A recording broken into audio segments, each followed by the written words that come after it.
कई लोग कहते हैं महाराज जी, जिस रुद्राक्ष को हम पहनते हैं उस रुद्राक्ष को कहाँ नहीं पहनकर जाना चाहिए, 5 स्थान बताएं जहाँ। कृपया ध्यान से सुने, कोई भी प्रकार की गलतियां ना करें और वीडियो को बिल्कुल भी स्किप ना करें। रुद्राक्ष पहनकर नहीं जाया जाता। कितने स्थान है? 5।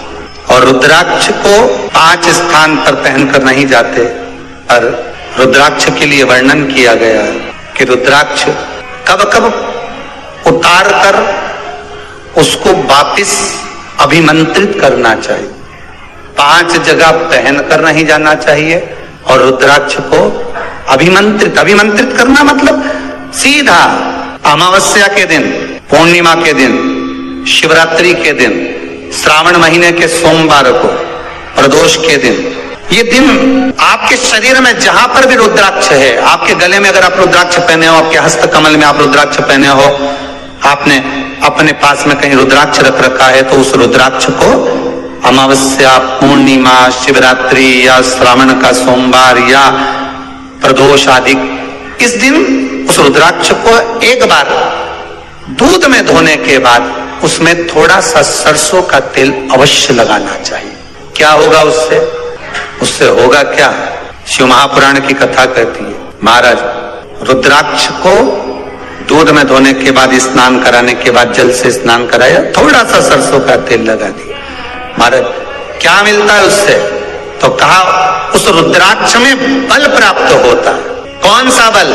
जो शरीर के अंदर बीमारियां बढ़ती हैं, उस बीमारी को वो रुद्राक्ष धीरे धीरे समाप्त करना प्रारंभ कर देता है। पर एक और चीज याद रखना, जिस रुद्राक्ष के पानी को आप बीमारी के समय पर गलाकर पीते हो, उसमें सरसों का तेल नहीं लगाना। उसमें सरसों का तेल नहीं लगाना। उसको तो आप केवल स्नान कराओ दूध से, जल से, और फिर उसको गला दीजिए, उसका पानी आप पीना चालू कर दीजिए। जिसको बड़ी बीमारी होती है उसके लिए कल कथा में वर्णन किया रुद्राक्ष के जल। रुद्राक्ष का जल पिया जाता है शरीर के अंदर से रोग को, बीमारी को हटाने के, रोग बीमारी को समाप्त कर। तब 5 स्थान बता दिए, 5 जगह बता दी, 5 स्थान निश्चित कर दिए जहां पर रुद्राक्ष को पहनकर नहीं जाना। पहला, किसी की मृत्यु वाली जगह पर। दूसरा, जहां पर बच्चे का जन्म हुआ, मृत्यु आदि जगह पर सूतक लगती है, जहां बच्चे का जन्म लेता है वहां सावड़ लगती है। मतलब जीव जाने के बाद दुख का सूतक होता है, और बच्चा जब जन्म लेता है तो सुख की सावड़ रहती है। सुख की 2 स्थान।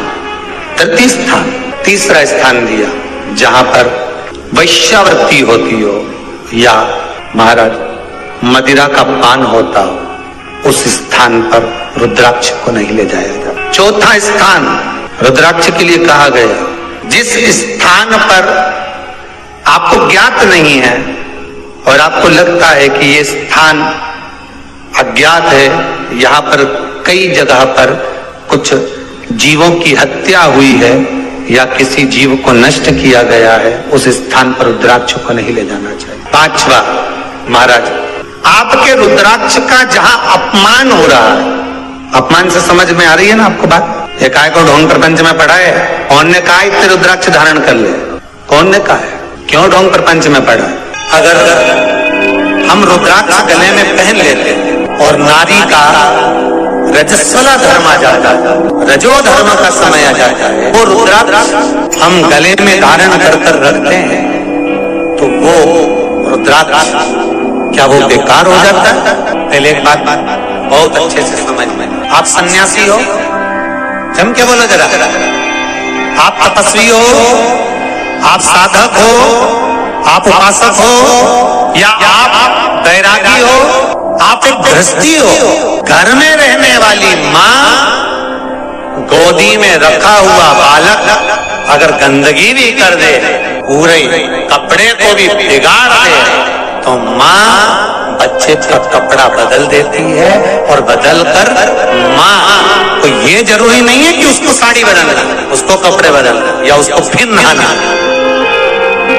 बच्चा जब गोदी में होता है तो माँ की गोद में कितनी बार भी गंदगी कर दे, फिर माँ अपने कपड़े बार बार नहीं बदलती, उसी कपड़े से काम करती रहती है, उसी कपड़े से सेवा करती रहती है, उसी कपड़े से भगवान का पूजन भी करेगी तो भगवान स्वीकार करेगा। क्योंकि मातृत्व के लिए, माँ के लिए, नारी के लिए छोड़ दिया गया है कि तुम पर हाँ, आप अगर पूजन करने बैठ रही हो तो आपको ये 7 दिन पूजन नहीं करना। पर रुद्राक्ष अगर आप पहन रहे हो, रुद्राक्ष अगर आप धारण कर रहे हो और अपने जीवन की सार्थकता के लिए स्वीकार कर रहे हो, जैसे तुलसी की माला और रुद्राक्ष की माला गले में पड़ी रहती है, तो ये कंपनी का ट्रेडमार्क होता है कि तुम कौन सी ब्रांड के हो। ये कंपनी का ट्रेडमार्क है। तुलसी की माला पहनकर प्राण छूट गए तो वैकुंठ चले गए, और रुद्राक्ष की माला पहनकर प्राण छूट गए तो कैलाश धाम चले गए। ये कंपनी का ट्रेडमार्क। छोटे रुद्राक्ष की माला, छोटा जो रुद्राक्ष होता है उसकी माला, कैंसर का जो मरीज होता है, अगर वो फर्स्ट स्टेज का कैंसर भी है, छोटे रुद्राक्ष अगर अच्छे हैं, 3 मुखी से लेकर 5 मुखी, 7 मुखी, 9 मुखी, 11 मुखी छोटा रुद्राक्ष मिल जाए, उसकी माला अगर पानी में डाल दी जाए और उस पानी को वो मन का ही डाल दो, उसी का पानी थोड़ा थोड़ा कैंसर के मरीज को सुबह दोपहर शाम श्री शिवाय नमस्तुभ्यम का जाप कर कर, पंचाक्षर ओम नमः शिवाय का जाप कर कर, शंकर शिव का नाम लेकर, महाकाल बाबा का नाम लेकर, विश्वेश्वर विश्वनाथ का नाम लेकर, केदारेश्वर का नाम लेकर, 12 ज्योतिर्लिंग का स्मरण कर कर अगर वो आचमन करना प्रारंभ कर दे तो कैंसर रोग में भी आराम मिलना प्रारंभ। केवल आचमन ही नहीं करना है, अगर स्त्री है तो अपने उल्टे हाथ पर भी उस मनके की माला को लपेट सकती है। पुरुष है अपने राइट हैंड में उस माला को, अगर कैंसर से पीड़ित व्यक्ति है, रोग से बहुत पीड़ित व्यक्ति, उसको बल मिलता है, उसको पावर मिलता है, उसको एक एनर्जी, उसको एक तेज मिलता है रोग से लड़ने का। कई लोग कहते हैं महाराज जी रुद्राक्ष को सिद्ध कैसे करना चाहिए, तो शिव महापुराण में एक ही उपाय लिखा है, 108 बेलपत्र पर शंकर का नाम लिखकर समर्पित कर दो, या लाल चंदन चढ़ाकर समर्पित कर दो रुद्राक्ष के ऊपर, या उस रुद्राक्ष को आप अभिषेक में समर्पित कर, या उस रुद्राक्ष को सरसों के तेल में रखकर उसको फिर समर्पित शिव जी को कर। रुद्राक्ष को निकाला, शंकर जी के ऊपर रखा, शिव जी के चरणों में रखा, अभिषेक किया, उसको धारण किया। सिद्ध कैसे करना है, तो शिव महापुराण की कथा में एक संवाद बड़ा सुंदर लिखा कि रुद्राक्ष अपने आप में सिद्ध है। मुंबई में एक मेडिकल रिसर्च सेंटर में इस रुद्राक्ष के पानी का रिसर्च किया जा रहा है। आप लोग निकालना कभी, आप लोग तो उसमें निकलेगा आपको, उसका सेंटर का नाम दिया जाएगा कि किस रिसर्च सेंटर में निकाला जाएगा। ऐसे ही नए नए जानकारियाँ और नए नए उपायों के लिए हमारे चैनल को सब्सक्राइब कीजिए। मिलते हैं अगले वीडियो में। श्री शिवाय नमस्तुभ्यम।